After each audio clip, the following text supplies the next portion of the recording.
'cause it ain't you, it's me.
Welcome, everybody. If you will, please bow your heads and we'll pray. If you will, we'll bow our heads and pray. To God be all the glory. Our gracious Heavenly Father, you are the one who is and was and is to come. Father God, I love you. I love you so much, Jesus. And I thank you for loving me. I thank you for loving each and every one of us. Thank you, Father God, for your love and your mercy and your grace. Thank you for sending your Son, Jesus Christ, to die on a cross and to rise on the third day to be our Lord and Savior, to be our Messiah. He is my everything, and He is my all, and He is the way. Jesus is the only way to you. Thank you that His precious blood covers me and covers my life. I love your word, and Father God, your word says in Romans 10:9 that if we confess with our mouths that Jesus is Lord and believe in our hearts that God raised Him from the dead, we will be saved. And Jesus, you are Lord, and God, you did raise Him from the dead. Thank you for salvation. Hallelujah. Thank you for that promise. In a world that is dark, may your people continue to be the light. Lord, thank you for the leaders in our community, and thank you for the leaders of these events and this event today. Father God, I pray that you would cover all these people today. Cover these drivers and their teams and their vehicles. Protect them and give them safety. Thank you for the gifts and the abilities that you have given them. And I pray that they use the gifts to the best of their ability. Thank you for this day and continue to bless our community. Thank you for this opportunity. And Father God, we pray all these things in Jesus Christ's holy name. God bless you all very much. And we all say amen. We're going to do a national anthem now. So if you would, please remove your hats. There's a flag over my right shoulder behind me. Oh, say, can you see by the dawn's early light what so proudly we hailed at the twilight's last gleaming, whose broad stripes and bright stars through the perilous fight o'er the ramparts we watched were so gallantly streaming, and the rockets' red glare, the bombs bursting in air, gave proof through the night that our flag was still there. Oh, say, does that star-spangled banner yet wave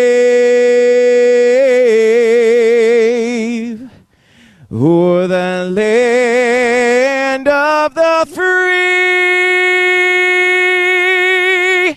and the home of the brave.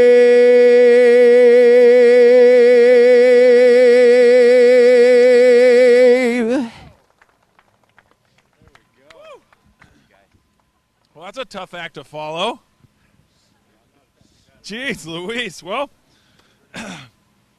this is an exciting morning.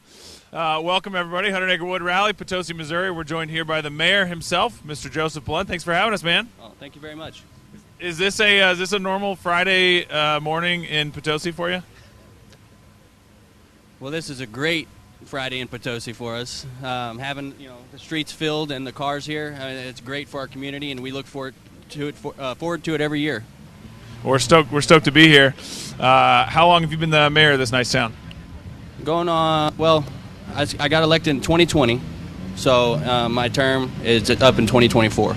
Ooh, it's re-election time. I'm just saying, might be a good time to get the message out. What do you want to say to the voters? Well, I'm just thankful to all the voters out there. I think that the next generation needs to make sure that they get out and actually come and show up to vote. Even if you don't, not for one person or the other, just to get out there and vote. Absolutely. Absolutely. Well, we appreciate you being here today, and thanks for sharing your town with us. And you going to get out and do any spectating? Yeah, I'm going to try to make it out there and try to catch a couple stages, and really look forward to it.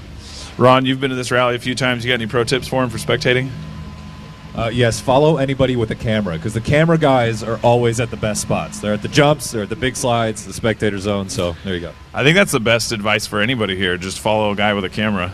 Yeah, absolutely. You spent a few years here with a camera. Well, that was my gig for a bit, and back then I also followed the other guys with the cameras to follow them to the good spots instead of doing the actual research. That's how you learn? Yeah, absolutely. Well, thanks for being here, man. We appreciate you. Yeah, thank you so much for having us. Yeah, thank you. All right. Pardon? Just keep talking. No. Keep talking. Okay. Well, we're just going to keep talking. I know Well, we're going to here talk we about. are, Dave. Can we? First of all, I haven't been to a rally in the U.S. since 2018, and I'm looking at the That's cars 5 out years. here. I just did that math right off the top of my head. I couldn't do that. I can't do math on stage. That's just not a thing I do. On stage math. You're like, was it PEMDAS? Oh, man, I can't remember. But I'm looking.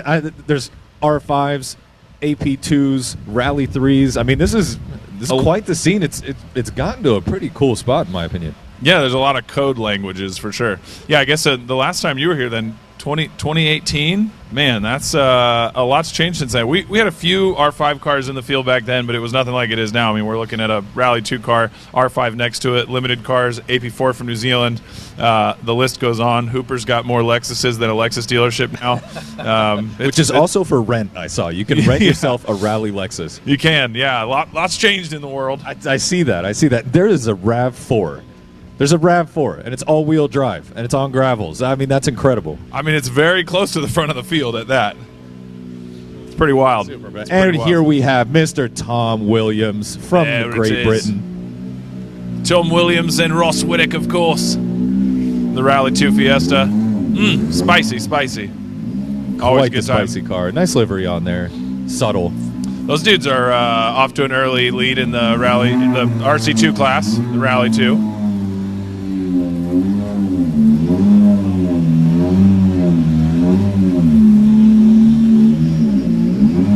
Time? Got it. How much video are we playing? Okay. So this is the first round for us after obviously the season opener in Snowdrift, which was Snowdrift is always the warm up, right? It's like you don't learn a whole lot at Snowdrift other than who kept it between the snowbanks or the ice banks or on the sheet ice or whatever it was. Tom had his fair share of pirouettes and all kinds of figure skating for the weekend, but still managed to have an early RC2 class lead. But really, I think this weekend's going to be the weekend that we start to see the difference between the new spec open class rules and the RC2 cars. And which are some pretty big changes. I mean, we talked about this a bit last night. Derek Dauncey, the team principal for Hoonigan Racing for a long time, he said 100 Acre Wood is where you really see the changes that you've made over the year. It's the place that you can see your true speed, and it tells you what the rest of the year is going to look like. And to me, that's very exciting. Yeah, I think there's still a lot to be learned in that the open class cars and the RC2 cars, you've got a enormous wheelbase difference between the Subaru Motorsports car and a Seminuk and obviously the Rally 2 cars. These cars are going to be a lot more agile on our technical, tighter, lower speed rallies. 100 Acre Wood is fast, as we heard, Alex talk about last night. As excited as Ken was for 100 Acre Wood, Alex was always terrified because the speeds are just so wild. I just learned last night that 100 Acre Wood is a co-driver, Alex Gelsomino's least favorite rally, because of the terrifying speeds and the big commitment that you have to have on every corner. Yeah, well, and for Alex especially, if you think about it, I mean, Alex he's next to a guy who is and was the most committed driver in the field, right? Like Ken shows up knowing that flat out that's it. That's the only way we're going to drive. And the pressure to perform here, especially, it's like you win once, it's like, oh man, that's awesome. But then it goes from you go from chasing to being chased, and the head game is completely different. And you were there for that alongside Ken, and you could probably share more about what that headspace was like year after year as Ken comes here knowing he's got big shoes to fill. Absolutely. I mean, a lot of times it's easier to fight for something you've never won. It's a lot harder to keep that. And especially every year, everybody kept stepping it up. And, a guy like Brandon Seminuk, he wasn't in the rally scene for a very, very long time. And then he came out, and every year his speed factor just increased in a crazy, crazy amount. And who would you say is the one to watch out for on this rally? Or give me 2 or 3 really interesting cars across the field that you are curious to see how they've done over the year. The easy answer is obviously watching Brandon is a no-brainer at this event. He's in an invisible car as of right now because it's not here, so that'll be exceptionally impressive to see how fast he can go in a non-existent car. But Brandon's pace is always wild. Obviously, we've got Tom and Patrick right here. Tom's quick, but he's probably still a little rattled from his from his Snowdrift experience. Oh my God, yeah, he was like, nope, never again. And Patrick's just coming to grips with the Rally 2 car, and that pace is only going to get faster and faster. So I think that will be exciting to see that battle close up a little bit. Yeah, I mean, there's not a car in the field that's not interesting. I think Ely Barda's just got a new engine in his car. He's a firecracker that's never going to miss a beat there. That's the Fiesta in front of us right here? No, he's in the red Subaru down here, the GC. Oh, okay. Very good, very good. Paul Rally, Rally's always going to get rowdy. That's a given. But it just goes and goes and goes as we walk through the field. There's just more and more cars, and they're all quick. Absolutely. So. And do we have Barry at this race as well? There was rumors that Barry was around, but I don't count Barry until he's here. It's in the middle, buddy. We're going to put you in the hot seat. Yeah, come on. Yeah. Come on in. I feel honored. You should feel honored. I was going to give him mine, but all right, fine. You don't talk. Patrick, it's 100 Acre Wood time. We're on gravel now. Yes, sir. You ready to party? Yeah, I mean, I think this is an event where you always just have to either send it or not. So it's going to be very interesting to see what game plan people have. Our game plan is, of course, just finishing the event, per usual. But coming off of Snowdrift, where it was a really, really slow rally, into something that's one of the fastest rallies on the calendar. So it's going to be definitely interesting. Yeah, it's a quick one. How'd you do here last year? Last year, stage 2, my engine blew up, so I didn't really do too well. That's fantastic. You can only improve from there. Well, yeah, you hit stage 3 and you're like, yep, new record. There's 2 ways to look at it, but I really have the curse of stage 2s and not stage 1. So anytime that something happens to me, it's on stage 2. Yeah. So it'll be interesting. So how you feeling in the Rally 2 car? You getting a little more comfortable? Oh yeah, I mean we did probably 100 miles of testing back home, 150 here. So we have a good amount of testing behind us, but it's just a matter of now, I changed my notes, so it's getting used to that as well as the setup that we have. So talk about that. What does changing your notes look like? What did you change and why? Yeah, we sort of changed the system that we use. Instead of a traditional 1 through 6, we changed to 1 to 9 to get rid of the pluses and minuses, a little bit less confusion and all that fun stuff. So it's just a matter of shifting over my thought process and seeing those angles and how they really work. So. Yeah. You didn't switch your lefts to rights, your rights to lefts? No. That's good. I've done that before. That's not a good choice. No. At all. That's awesome, man. Well, we're excited to see you in the Rally 2 car. You think you're going to start to close the gap a little bit on Tom pace-wise? I hope so, because I have to get revenge from Snowdrift, him pouring champagne on me. Well, grapefruit juice. So I have to be up there at least somewhere so I can pour some on him. Worst case scenario, just give him the old Tanya Harding. He's somewhere around here. He's already hiding. He doesn't want to be near either of us. I know. I don't know where he is. I got to find him later. Well, congrats, man. We're glad to see you in the new Rally 2 car and give it hell out there. Thank you. Yeah. Nice to meet you. Good luck, man. James. Man, changing your pace notes, I'm good. I know. Back in the day when we were learning about pace notes across the different drivers, the different styles and everything, the rumor was that Sebastian Loeb didn't go 1 through 6. He went on degrees. I don't know how true that was. And then you had a guy like Evgeny Novikov, Russian driver, who was very... Novikov, that's a throwback. It's quite the throwback, and if you look him up on YouTube, he just absolutely most flat-out driver on every single corner. It was a guarantee that if Evgeny was coming by, he was going to be completely sideways, tail in the ditch, nose in the ditch, whatever. And then I later learned that his pace notes were either a 1 or a 0. He had literally binary pace notes. Binary pace notes. So it's like, hey, you're going flat out or not so flat out. Yeah. Yeah. I love it. Well, we've got some guy up here who drives cars, I guess. Hey. What's up, man? How's it going? What's up, buddy? How are you? Mr. Brandon Semenuk, reigning national champion here. You can take my mic this time. Oh, man, here we Smells go. Weird. Yeah, I washed it last night. You'll be all right. we washed that mic last night, but, it might. So, Brandon, welcome to the stage. How you doing today? Yeah, pretty good. Excited to get it going. It's hard waiting around all day, but soon Man, enough. that is the most race car driver response I've ever heard. It's so typical. Hey, how you doing? You excited for the... Man, I just want to drive. Pretty much. That's why we're here. Yeah, that's right. So how many 100 Acre Woods have you done before this? We did the last 2 years, and then the year before was COVID year, but they did show me rally, so we're out for that. A lot of similar roads. Right. But it was like middle of summer, so there was foliage on the trees. The road looks so much different. Oh, And, yeah. So you see a bit more on this round. Yeah, exactly. With like it being kind of winter, early spring, you can like see through the turns and everything. So a little bit easier to carry some speed or just more confidence in the roads. And then with the rain and stuff like that, it should give us a little more grip. So it'll be fast this year, I think. Yeah, absolutely. And speaking of the rain, last night we had a major downpour. I mean, it was crazy, going absolutely sideways. And I talked to another co-driver, and he was saying, I'm not too worried about it because the roads here, the drainage is really good, the gravel's really good. But one of the big gotchas is you have huge streams coming by, and those could take somebody out. Yeah, definitely. Well, we were on Recce yesterday. It was like literally every water splash that's been a water splash for us in the past was completely dried up. But that was kind of before the rain. Before the rain. So it'll be interesting getting on stage and seeing if those kind of like start moving again. And it'll be a bit of a surprise. But that's typical for 100 Acre Woods is like big water splashes. For sure. And what's your strategy on the water crossings? Just flat out, just stay matted? Everyone's a little bit different. There's some with a lot of rocks in it or a big dip, but some are pretty safe. Or if you go fast enough, you just kind of hydroplane across them. So definitely strategy for a lot of them, but try and carry as much speed as possible without breaking the car. Very cool. So throughout the whole calendar, where does 100 Acre fall for you as far as favorite rounds go? Now, I know it's tough to say, one favorite rally versus another, but do you really enjoy this rally? I do. It's probably in my top 3, to be honest. It's been a fun event every year I've done it.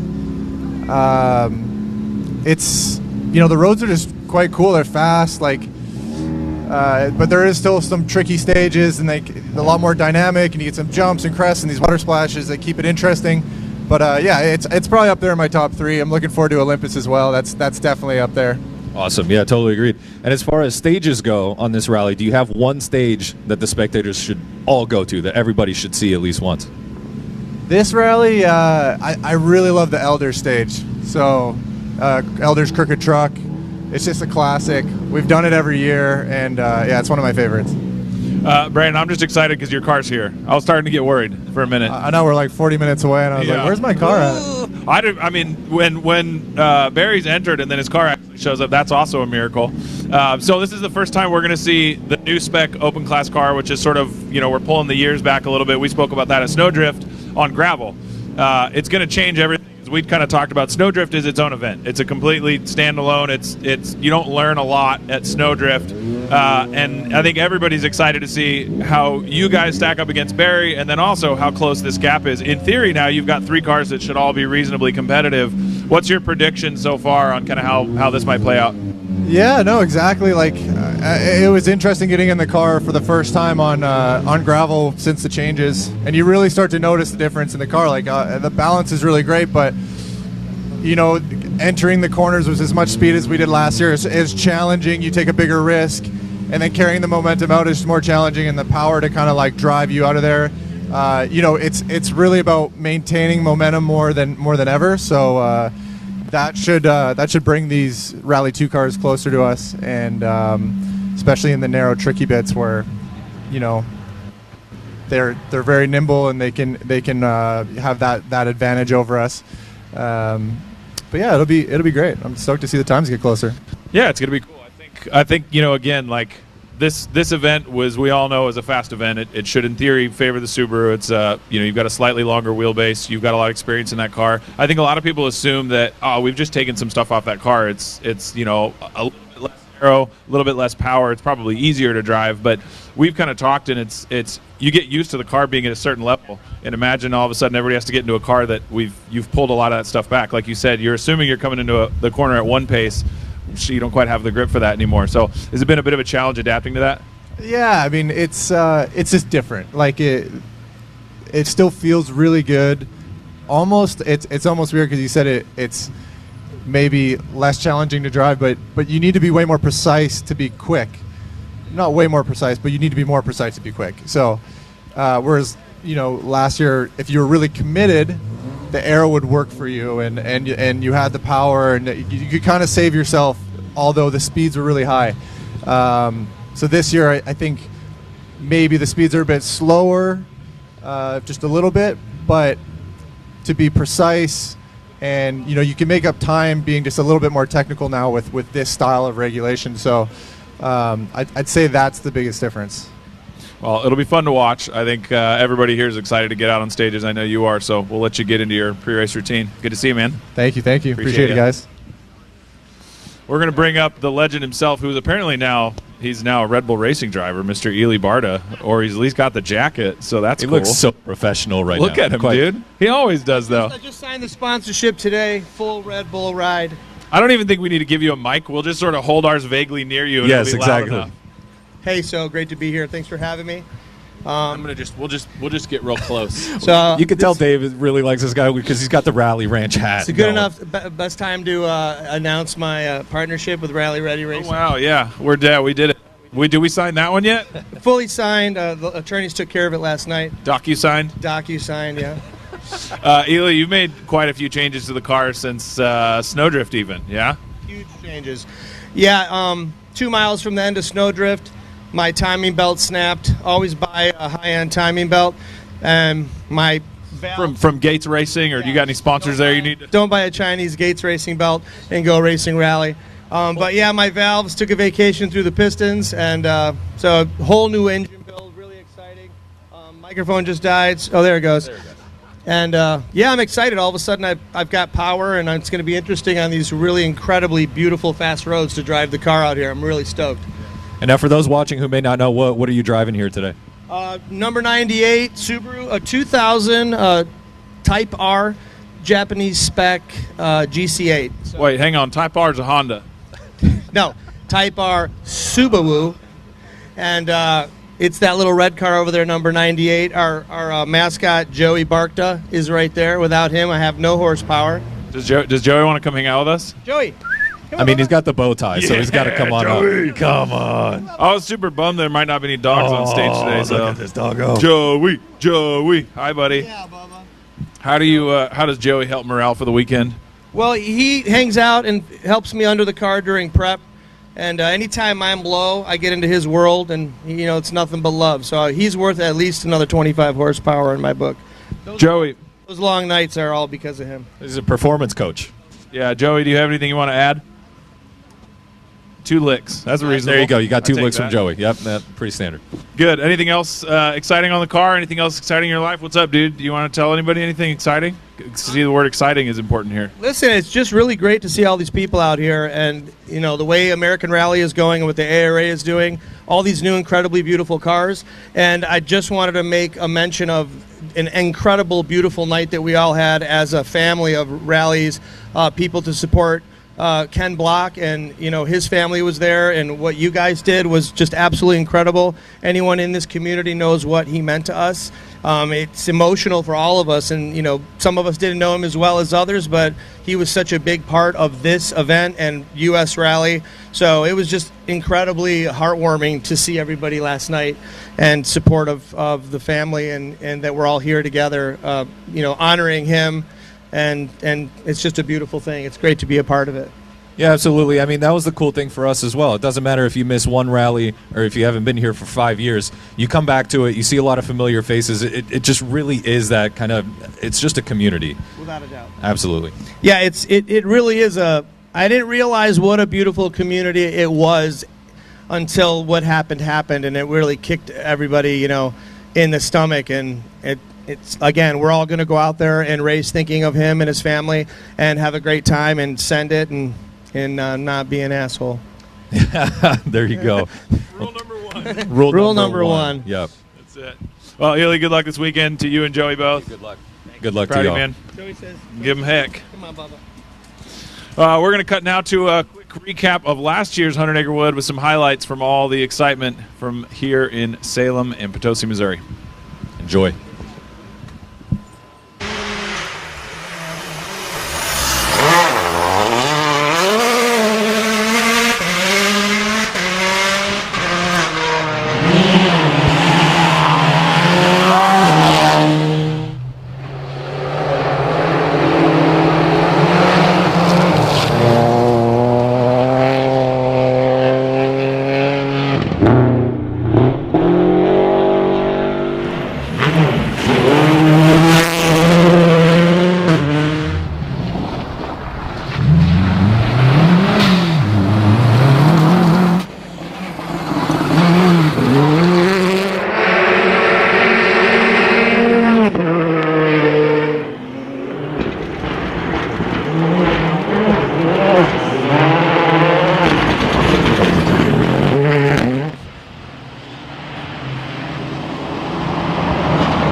We're back. We're here with the current class leader in RC2, Mr. Tom Williams. Tom, the Stash Williams. What's going on, man? That's all I want to know about is the stash. Yeah, I knew this was going to happen if I came up here with you. But it was his idea. It wasn't. It wasn't his idea at all. No, I heard it was a second decay. Bottas doing it, so I thought he's going quite well at the moment. So need it this weekend to go up against Subaru and Barry of the World Car. We want to do our best we can against those guys, and there's more RC2 competition. There is, yeah. There's a decent little field starting to stack up. I mean, I was just talking to Brandon about it. Like, how wild is it now that we've got the factory Subaru car, we have the almost latest previous spec world car, and an RC2 car that you're in, and those are all, in theory, moving towards being equal contenders. Yeah, exactly. With the new rules this year, everything's closer. We did snowdrift as round one, and of course that doesn't matter with any power or anything. Brandon was really used to the conditions, being a Canadian and all that, and just he really knew. Well, with the use of wet, like bad roads, Canada they have more snow than they need. But yeah, no, Brandon did a great job there, and we just did our best and kind of kept it on the island a little bit. Yeah, I mean, there's a few moments. I didn't watch what I heard. Half and half, but we finished. And yeah, now here, back to our first gravel rally this year, and it's going to be a quick one. So yeah, it'll be great to see where we are. We're pushing. We want to see what we can do up against these guys with the new rule change. They're a bit heavier, and heavier with a bit more power. We're lighter and a bit more nimble with less power. So yeah. So this is, I mean, we've spoken about that a couple times already. I mean, this isn't an event that necessarily favors a lighter, more agile car. This is really a flat out high speed rally. So how are you kind of feeling confidence wise about how you'll be able to go up against those guys for this one? Here, you can just take the mic this time. Thank you. Yeah. Cheers. That's one thing this weekend. But yeah, no, it'll be good. It's definitely going to be tricky, as you said, how fast it is. But of course, the hardest part was going from snowdrift when you're going to quite a fast rally, but then having no grip at all. So now we're going flat of top of fifth gear, jumps, crests, all this kind of stuff, but with maximum grip, especially with how sunny and dry it is today. Because it's previously had snow here, I think, in 100 Acre Wood. Yeah, 2013 was a completely snowed out. It was like snowdrift round 2, but this is looking pretty good. The stages are looking clean. Yeah, exactly. So, yeah, we're going to do the best we can. The first stage this afternoon is definitely a bit more technical, and then the next 3 after that are proper high-speed Rally Finland kind of style stages. Isn't that right? Oh, there it is. We made it 3 people before the Finland reference. Yep, there it is. America's Finland, the first America's Finland of the year, huh? Well, good. So you got to get an early lead on that technical one then, huh? Yeah. All right. Good luck, dude. Thank you, Tom. Give him heck. I don't think we can say the other one. We're not allowed to say give him, No, not at all. We talked about Tom's mustache, but what we didn't discuss is his hair. It's unbelievable. Look, it's the overall vibe. When he's got a British accent, there's a certain kind of look and vibe you got to keep. It's incredible. Just glamorous. Yeah. I mean, it matches his pace. They're both very good. You would say he's got a glamorous pace? Yeah, he has a very glamorous pace. Oh, glamorous pace. I'm just excited because based on the past 3 days, I was thinking we were going to be sitting here getting drizzled on, but here we are squinting. Oh, this is perfect. I got my reflector right here, so I can't really see anything else in front of me. Yeah, the lighting department hooked us right up. Yeah, right this there. is fantastic. Oh, hey, how's it going? Man. Hey, Matt, nice to meet you. What's up? We got Matt here up on stage. Matt? Matt, yeah. Matt, is that with 2 T's? 3 T's. Wow. Triple 3 T Matt. Man. Here, take this. Yeah. What's up? Hey, Ron. How's it going? Hi, it's nice to meet you. Nice to meet you for the first time here up on stage. Certified internet celebrity. Nope, that is completely. I'm not an internet celebrity whatsoever. Did you just apply the sticker before you came up here? It was on here, but I did make sure to rotate it towards the cameras for sure. Labels out. Yeah, labels out, buddy. Look, although Milwaukee probably didn't sponsor this, can we just give a shout out to the Milwaukee Pack Out Cup? Amazing. Oh my God. Our car, all of our spare tools, everything's held in with pack out, whole trailer, all packed out. Milwaukee made a great product. We'd love to work with you. So Matt, what are you driving out here? Never mind. I was gonna try and get you a chance to talk about now you get the team and you at Milwaukee. You got to just the whole thing. Oh, did it at Milwaukee Sup? At Milwaukee, how you doing? 2015 STI. fully built, all Motec, all sequential, as much as you can build one of those cars without okay. having, Subaru budget and all that fun stuff. Yeah, absolutely. But, yeah, coming in, round 2 of our championship, going for points, worked well at Snowdrift, came out with however the points were, 22 points. I don't know how it works. Somebody else keeps track of that stuff. But you acquired some points at Snowdrift. We acquired a amount of points. Yeah, very good, very the good. most points we could without winning the power stage. Yeah, hoping for more round 2. Got it. How many of these rallies at 100 Acre Wood have you done in the past? This is my first time at 100 Acre Wood. This is your first time here? Yeah. You I'm very excited. I've heard great things. I know this is always Ken's favorite rally. I was excited to see what it was like there. And then Recce in the stages was like, oh, yeah, that makes sense. Yeah, definitely fits what his style is. All sort of fast roads, a couple of really technical stages, all looks like amazing stuff. And the roads are just buttery smooth, just like no dents, like a couple of small kicks, no big rocks, all just nice and flowing. Camber is amazing on 99% of the corners. I'm super excited to get up there and just pedal to the metal. Two snow rallies in a row. I'm going to have to remember how to drive on gravel, right. But we'll figure it out. But having grip is quite nice. Having grip is nice, yeah. I went through these snow rallies and I was like, why is gravel the standard? Snow is so much more fun. And then we came out here for testing on Wednesday, and I was like, oh, no, because you can go fast on gravel. That makes more sense. Yeah, no, gravel's also amazing. Right, absolutely. And you mentioned smooth roads, which is a really nice thing for you as a driver because you could just focus on commitment and line. You don't really have to worry about saving the car or preserving or missing this pothole or that. You could just go flat, and that's it. All of my home roads are on the West Coast. I'm near Seattle, so Olympus, Oregon Trail. A lot of those roads are just like bumpy, survival size gravel. Yeah, really attrition-based rallies. So here, where it's like, yep, probably won't be too hard in the car. We have a couple of jump maybes in the notes, but nothing terrible. Landings are all long and smooth. I'm not worried about nosediving, nothing like that. Oregon Trail last year took us out because the Boyd jump, we just came down nose heavy and ripped the whole front of the car off. So not worried about that here. That was quite the jump of attrition. That was the Boyd jump. That took out a lot of people that year, including us. Yeah. Awesome, man. Very cool. Yeah. Boom. All right. We've been talking a lot about the rule changes for Open Class and RC2. We have another rule change this year, though, and that's National Limited. We have a slightly smaller restrictor. 33 mil restrictor. So kind of like same thing that Brandon's going through in Open Class. There's a little bit of a change there. Obviously, snowdrift less of an issue. How are you feeling about that coming into here? My whole thing was doing big white and then snowdrift. We had the 33 for both of those rallies. And I was like, oh, we'll do some snow rallies. I won't notice the power difference. I'll go back to gravel. It'll be fine. It'll be long enough since driving on gravel. I won't notice a difference. And then, testing, I'm foot to the floor so much. Just being like, all right, here we go. And ship now. Okay, it's noticeably slower, a lot less power in the car, but we're doing what we can with it. It should, the higher-ups seem to know what they're doing, so it is what it is. It's fine. But at the same time, much like a rental car, sometimes it's more fun to just stay planted all the time and then just drive around that. True. It's a lot less work for me. It's just like, all right, cool. The foot goes down and it stays there. No throttle No modulation. pedaling necessary. Yeah, no pedaling necessary. Just a couple clutch kicks in there if you need. Right. None of that Formula Drift dance with my feet. It's just bop. Yeah, absolutely. Easy. Yeah. Cool. Give him hell. Yeah. Give him hell. Good luck, buddy.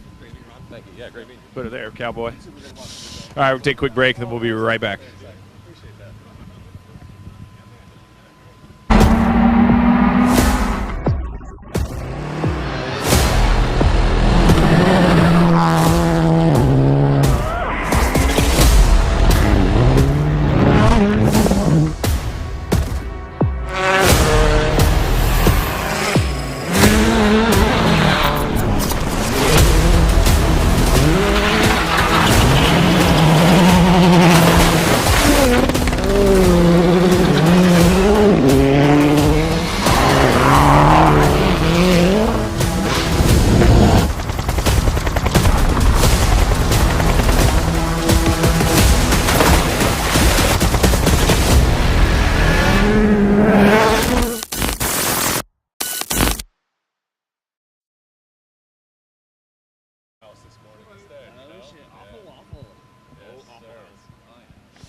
We had to take a quick break there to fit Cameron Steele on the stage because he's such a tall SOB. But Cam, you're back, buddy. We're happy to see you. You're in an NA four-wheel drive car. You needed a bit of a sandbagging experience this weekend, huh? Yeah, just a little bit, and the car was very well unprepared. You think a guy that runs a rally school or something would, have a... Oh, man. So that's the car you're running. That's why you didn't end up renting my car, other than the head gasket thing. Right. Yep. Yeah, I mean, Ron, after you came down and ran a rally sprint, blew your car up, we were like, well, that one, which is your old car, that wasn't available. And then we had another limited car, and then that one blew up, and we're like, okay, this one will be great. That one ran the event perfect. We re-prepped it, tested it, and then the knock sensor falls out. So, we'll see. Look, here's the thing. You've been rallying for 15 years now? Yeah, about 10 years. Yeah, 10 years. Okay, all right, 10. So you've been rallying for a clean decade. You've been in fast cars. You've been in slow cars, front-wheel drive, all-wheel drive. You've been in everything. We just wanted to put you in the Spec Miata of rally cars. Yeah, exactly. And that's fine. But no, all joking aside, we're not in the car. We were supposed to be here. We're supposed to have the Focus.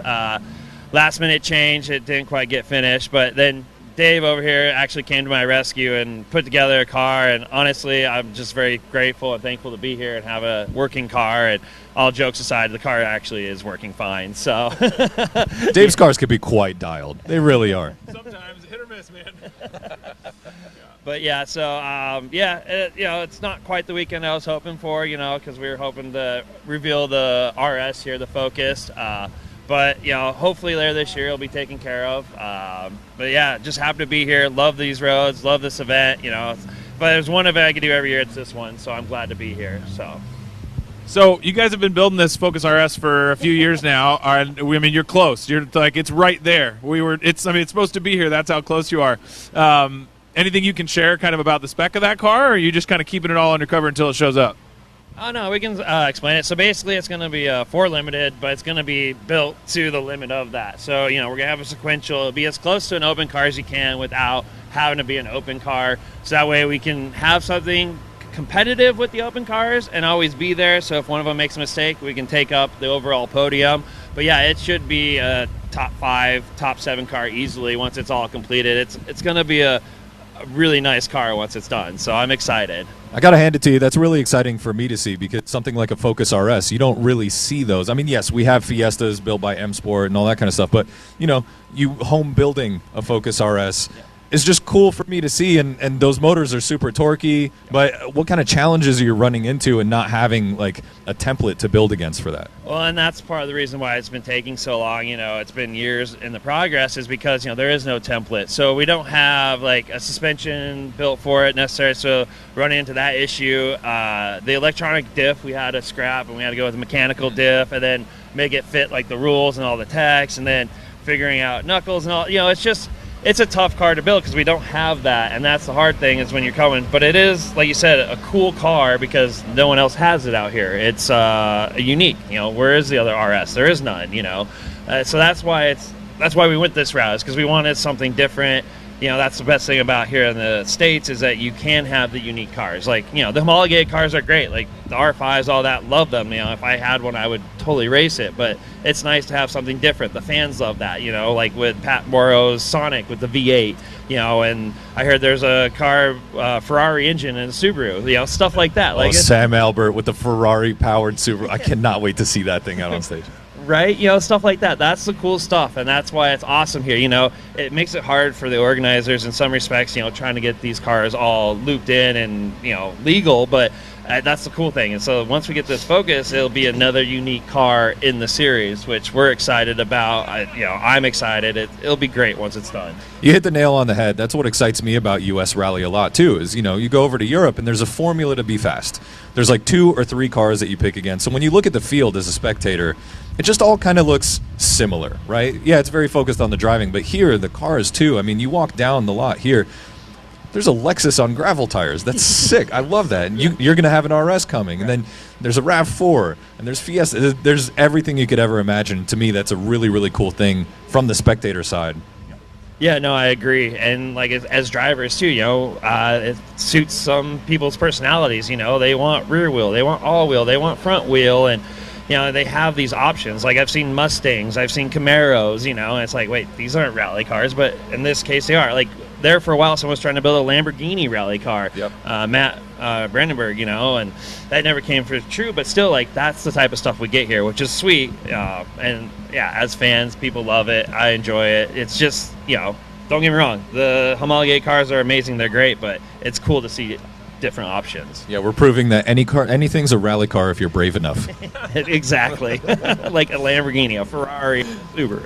Yeah, exactly. So when can we expect to see the Focus out? It should be done this year. Last estimation, I'm hoping New England Forest Rally is where we'll see it. Okay. So. Okay. So we'll keep an eye out. Awesome. NEFR. We'll see you there, Cam. Good luck this weekend. Good luck. Thanks, guys. Really appreciate it. Yeah, cheers. And I think, exactly what Cam's saying. Like, what's cool about this, we were talking about, we have this crazy array of vehicles. I drove past a Chevy S10 coming in, and it had ARA banners on it. So I'm going to assume that it's somewhere over there, which that's not even a car, man. And you're a big pickup guy now with the Colorado. I can't even help it. It just starts coming out. It's a natural devolution of my person. Sorry, I got to just do a big old spread, actually. So, yeah, honestly, though, like a Chevy S10, a Lexus, a RAV4, not just a RAV4. Not just any RAV4. A four-wheel drive sequential long-travel RAV4 that is genuinely competitive. That is competitive. When's the last time you heard the word competitive and RAV4 together? Ryan Millen, outside 2017. Of soccer? That's true. But when that's what that is, that's an evolution of the two-wheel drive RAV4 that Ryan Millen was running and that he won the championship with Rhiannon co-driving, and I think that was 17. And this is the four-wheel drive evolution of that. So yeah, super cool.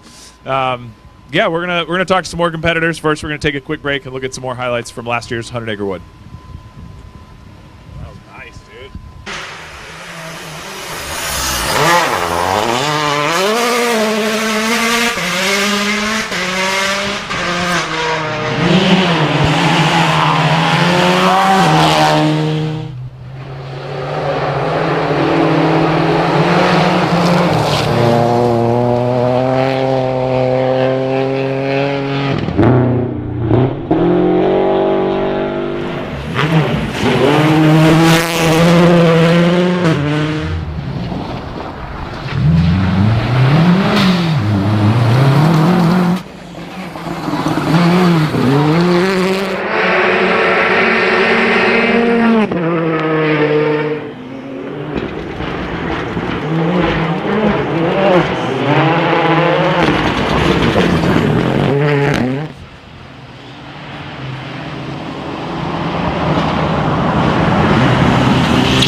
legend himself, our reigning limited four-wheel drive champion, Mr. Chris Slade. Good to have you, man. Yeah, good to be here. Great to have you. Ron, are you familiar with Chris and his exploits from last season? I am not very familiar. Okay. So, you know the car that won the limited four-wheel drive class last year? Are you familiar with that? Because it was a Honda Passport, and it was this maniac wheeling it. And Chris is back this weekend, but this weekend you're in a Honda Civic, is that right? That's right, yep. Our Limited 2 Honda Civic. So, yeah, excited to do something different, change it up a little bit. Yeah, what's it like going from what is it? Is a 7-passenger in the Passport? How many people? That one's 5 passengers. It's only 5. Just 5. Yep. So it's a 5-seater to a 5-seater. It's basically the same car. Yeah, pretty much. Nothing much different, maybe a couple thousand pounds here and there, but that's both great family cars, fantastic family cars. Just an actual ton of weight. Yeah, just about. Pretty much exactly. I'm gonna pass the mic to you. Tell us a little bit about the Honda program and kind of what it means for you to be here in the Civic.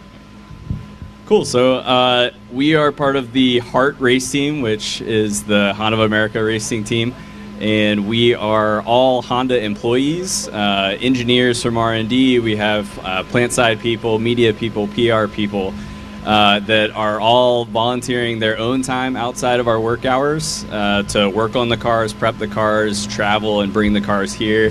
It's basically all on our own time and our own development. And we get a little bit of help from Honda. They obviously are glad that we're doing it. It's good PR and press. It's a good recruiting tool. Brings in a lot of new people. We've added tons of new guys this year, and so we're just constantly looking to develop our associates and have a good time while we're doing it. And you guys have been doing the program for quite some time, because I remember years and years ago. I mean, you guys had a Honda Fit out here, a couple other cars. Like, how many years have you guys been doing this? I think the rally team itself has been around for about 16 years, not exactly under the Heart umbrella. But yeah, we've been out for a while, had a lot of experience put into the cars. Our Fit is one of our most legendary cars. It ran B-Spec and did very well when that series was still around. And so we're just trying to keep the tradition alive. So you file all that under your R&D budget for like the Honda Odyssey, right? That's what you're really out here doing testing for. I wish. It's we do get a little bit of help from Honda, but that's all something that we have to manage and budget, and it's learning everyday skills and putting them to good use out here. Yeah, absolutely. You're running the flag, too, in so many ways. I mean, can we talk about the jacket, the suit, the matching shoes? You have OMP shoes with the Honda logo on them. Honestly, I'm pretty impressed, man. I'm impressed. Yeah, I mean, definitely got to rep it, Absolutely. It's a lot of fun, and I'm, grateful to be here under that flag, so just trying to do the best we can. Absolutely. So can you tell me about the Civic that you're running today at 100 Acre? Sure. It's pretty basic, as most of our cars are. It's a 2017 Honda Civic Sport, which is the 5-door hatchback. All basically stock, except for some. It's got some suspension, some dampers and springs on it, and the usual safety gear, skid plate, stuff like that. But everything else is as it comes from the factory. Very, very cool. VTEC? No VTEC? No VTEC on that one. No VTEC on that one. Yep. It's all good. But you nailed it right there. The most important things you could do in building a rally car, for those that may not know, I mean, suspension, brakes, underbody protection. You get those things nailed down, plus safety, you have a rally car. That's it. Exactly. Yeah, it doesn't take much to have a good time, and we're fortunate the Hondas are put through their paces in development, so our stuff is super stout right out of the box. Awesome. Where is the Passport right now? I would like to know. Just asking for a buddy. Right up that street on the left-hand side. Oh, it's actually here. Oh, yeah. Yeah, it's here. We got someone who has co-driven for me and done a couple other events. We're putting him in the seat for the first time, breaking in a new co-driver as well. So they're all the way up the street. You probably can't miss it. It's pretty easy to see. So we're hoping they have just as much fun as we do. Absolutely. We're going to have to share some beers later, because the Honda team sounds like a good time. Oh, yeah. We always try to have the best time when we're out here. Hell yeah. Awesome. Chris, always a pleasure. Yeah. Thanks for being here, buddy. Thanks for having me. Good luck this weekend. Thanks, man. Ron and I have discussed, my first rally car was an Integra Type R, so I'm a hardcore fan. But absolutely. Good luck this weekend. We're going to let this keep blowing up our skirt, and we're going to bring up our next victim. Yeah.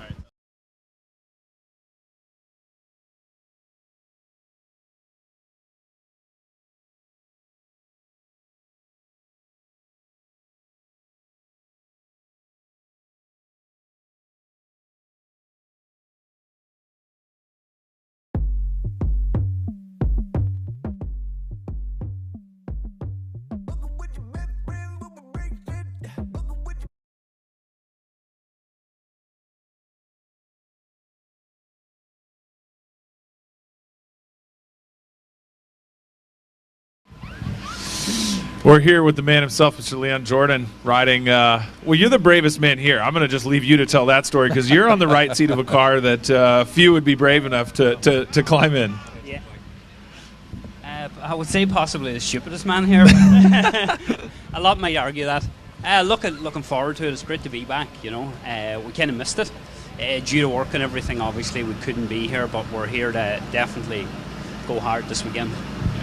How's Barry feeling, and how are you feeling about sort of a different ecosystem than last time you were here? We've now got 3 cars lined up that ideally we're moving towards those 3 cars being really the same pace. It's going to be a bit of a different battle than last time you were battling against Subaru. Definitely a different battle, I suppose with the cars a little bit down under power now. You're not going to get out of bigger messes every time. The power's not going to be there, but look, it's going to be brilliant. And it's good for America. Like, there's 4 cars there, possibly 5 cars. They're all there now to win. Yeah, and we talked to Brandon a little bit about that. I think, again, everybody assumes for him, the cars are a little slower, they'll be easier to drive. It's like going down a peg, and it's really not like that. Without that extra power there, without the aero, you don't have the ability to get out of trouble. And Barry likes to be on the limit, so it'll be it's an exciting rally to be going head to head. You guys have done some testing in the car with the new upgrades? Yeah, small bit of testing. We've probably done maybe 20 mile. That's it. But we're looking forward to it. The stages here never ever. They're brilliant. They're brilliant. Really fast, committed, ballsy. So we're going to enjoy it. Yeah. Good. Well, we'll let you get to it. I hear they're firing up cars, which means your time's coming soon. We appreciate you being here. Perfect. Thank you. Thanks, Leon. Cheers. Thanks. Thank you. Good luck. Yeah, I think. If you had to pick one car, Ron, to co-drive in here, which would it be? That's quite the loaded question because there's a lot of different things to consider. What driver would be the most fun with versus safety, personal safety. I would say maybe Tom Williams. He's got the balance of fun, glamour. I really just want to ask him more questions about the mustache. Yeah, honestly, the thought process behind that. Yeah, what about you? Man, I don't know. That's why I asked you. But you make a good point though, which is we think about the co-driver relationship as 2 guys in a car calling notes on stage, but it's so much more than that. It's who do you want to sit with for 14 hours between stages on transits? Who do you want to hang out with? Who do you want to go eat gas station food with? Who do you want to have to go to questionable Denny's bathrooms in the middle of nowhere with? Like, it's a whole different relationship, and it starts before the event and it ends, way after. It's often, your flying partners, your buddy. It's you're all over the place. So it's definitely a very interesting relationship. It's a lot more than just who do you want to go fast in a car with.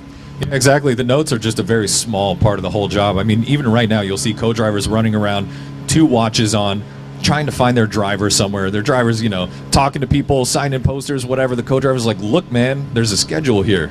You gotta get in the car. Did you go potty yet? Yeah, exactly.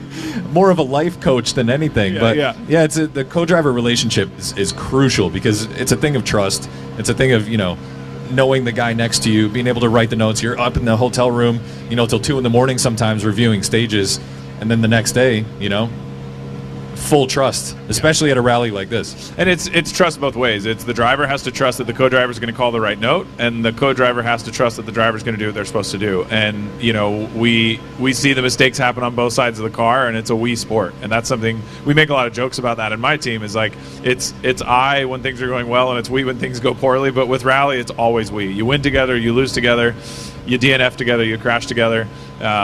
You have to run down the road and put the triangles up together when things go poorly. But it's pretty wild dynamic. It is. That side of the car could use a lot of shine because I co-drove for Chris Duplessis at Oregon Trail Rally in 2010. It was indeed because I made a math error. Once again, at the beginning of the stream, I said, not a math guy. I made a math error, and that took time away from our overall. And that sucks. I mean, he drove really, really well, but that one small error we made took time away from his overall. So that alone, that's a whole nother factor that's a part of it. Well, and you hopped in that car because Chris is your buddy, and you guys were like, this is going to be a ton of fun. And that's it's something that we deal with often when people are like, hey, I want to get into rallying, and this is my friend, he's going to co-drive. And you're like, well, you got to understand the personality profile of who is a driver and who is a co-driver. And once you meet enough drivers and enough co-drivers, it's real easy to parse them out. It's not hard to tell. 100%. 100. Now every time Chris sees me, he just yells at me, drive what you see. Because I may or may not have lost myself in the notes 2 corners into the longest stage of the entire rally. I just said, drive what you see. And I just hear Chris over the intercom just laughing his face off and not changing pace at all, by the way. So it's like, okay, it doesn't matter what I'm doing in the car. Yeah, that's kind of the trouble with Chris anyways, is he's not, it's not like he's going to dial it back. He's going to be like, well, I guess I just go this fast and with a little bit less visibility. Yeah, exactly. And that's a special case, because I remember Ken telling me a long time in rally, you know, car control is one thing, but your true speed, the real speed in rally, comes from your notes. How well you write them, how well you listen to them, and how much trust you can actually put in those blind corners. Jeremy, why don't you just join us? Just come have a seat. Come on in.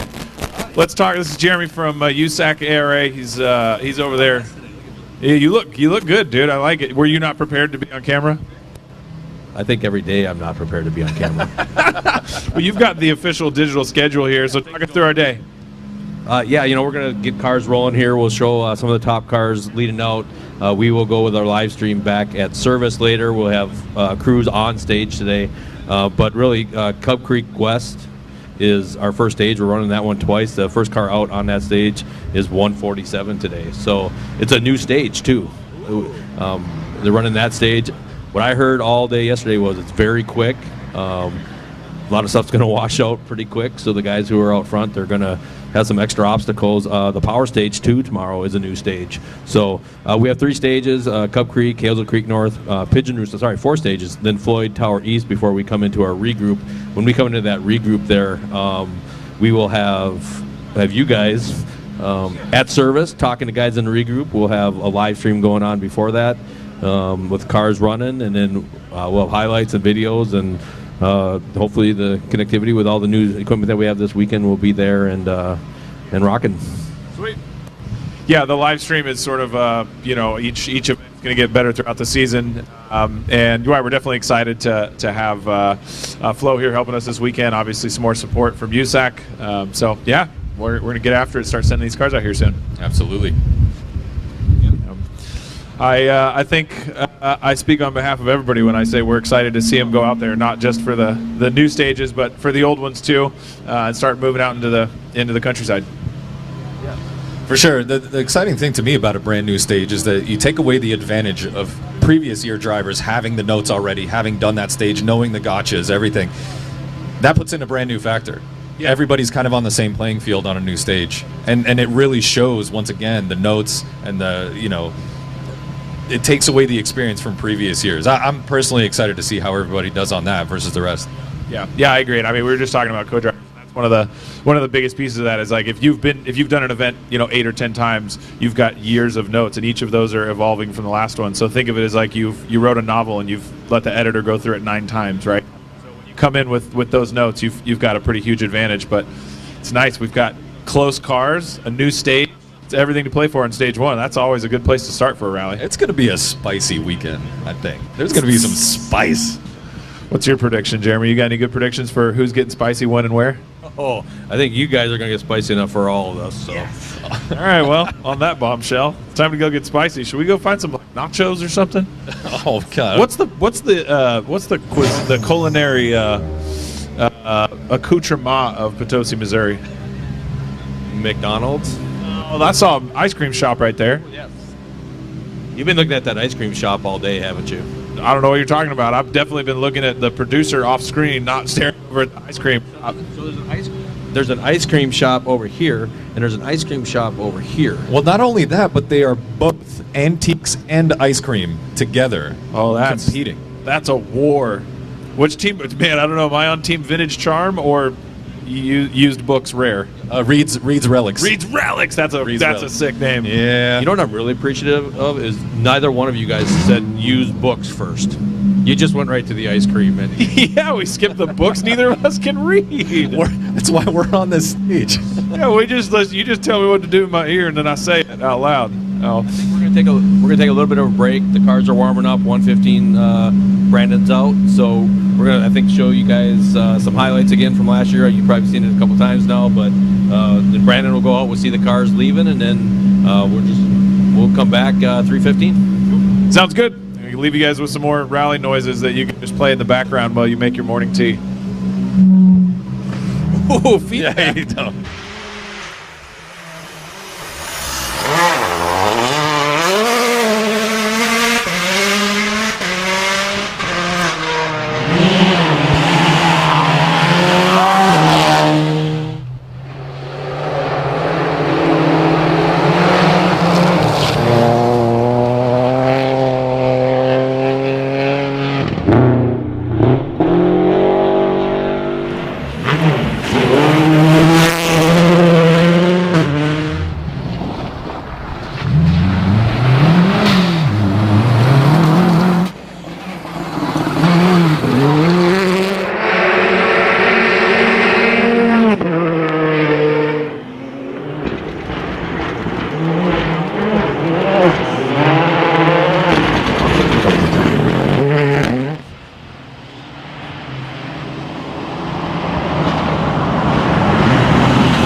Mm-hmm.